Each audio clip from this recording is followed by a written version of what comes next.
ದಯವಿಟ್ಟು ಎಲ್ಲ ನಮ್ಮ ಕುಟುಂಬದ ಈ ಒಂದು ಅರ್ಚಕ ದುಃಖದ ಸಮಯದಲ್ಲಿ ನಾವೆಲ್ಲರೂ ಇಷ್ಟೊಂದು ದೊಡ್ಡ ಸಂಖ್ಯೆಯಲ್ಲಿ ಸೇರಿ ಬಹುಶಃ ನಾನು ಒಬ್ಬರಿಗೆ ಅಮ್ಮ ಅಲ್ಲ, ನಮಗೆಲ್ಲರೂ ಅಮ್ಮ ಅಂತಕ್ಕಂಥ ಭಾವನೆಯಿಂದ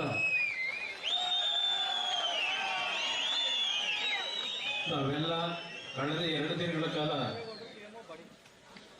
ಮಧ್ಯರಾತ್ರಿ ಬೆಳಗಿನ ಜಾವದಲ್ಲೂ ನಿದ್ದೆಯನ್ನು ಮಾಡದೆ ಅವರ ಆತ್ಮಕ್ಕೆ ಶಾಂತಿಯನ್ನು ಕೋರ್ತಕ್ಕಂಥದ್ದಕ್ಕೆ ನೀವೆಲ್ಲರೂ ಸಹಕಾರ ಕೊಟ್ಟಂಥದ್ದಲ್ಲ, ನಮ್ಮ ಕುಟುಂಬದ ನಮ್ಮ ತಾಯಿಯನ್ನು ಕಳೆದುಕೊಂಡಿದ್ದೇವೆ ಅಂತಕ್ಕಂಥ ನಿಮ್ಮ ಹೃದಯದಲ್ಲಿ ಆ ತಾಯಿಗೆ ಸ್ಥಾನ ಏನು ಕೊಟ್ಟಿದ್ದೀರಿ.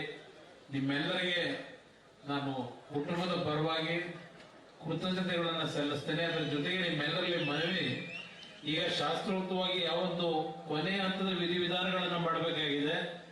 ಕುಟುಂಬದ ಸದಸ್ಯರುಗಳು ಆ ಒಂದು ಕಾರ್ಯವನ್ನು ಮಾಡಿದ ನಂತರ ನಿಮ್ಮೆಲ್ಲರಿಗೆ ಶಾಂತ ರೀತಿಯಿಂದ ಇಲ್ಲಿ ಅವರ ದರ್ಶನ ಪಡಲಿಕ್ಕೆ ಅವಕಾಶ ಕೊಡ್ತೀವಿ.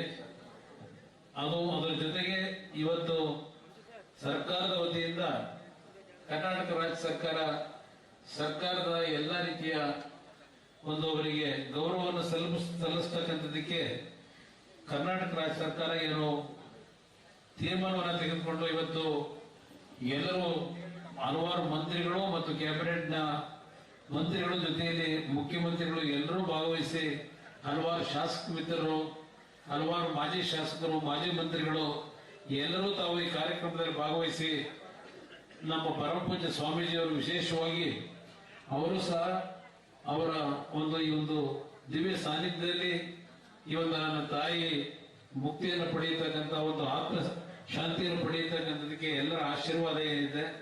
ನಿಮ್ಮೆಲ್ಲರಿಗೆ ನಾನು ಮತ್ತೊಮ್ಮೆ ನನ್ನ ಗೌರವಪೂರ್ವಕವಾದಂತಹ ವಂದನೆಗಳನ್ನ ರಾಜ್ಯ ಸರ್ಕಾರಕ್ಕೆ ಎಲ್ಲರಿಗೂ ಸಲ್ಲಿಸ್ತೀನಿ. ನಿಮ್ಮೆಲ್ಲರಿಗೂ ನಮಸ್ಕಾರ.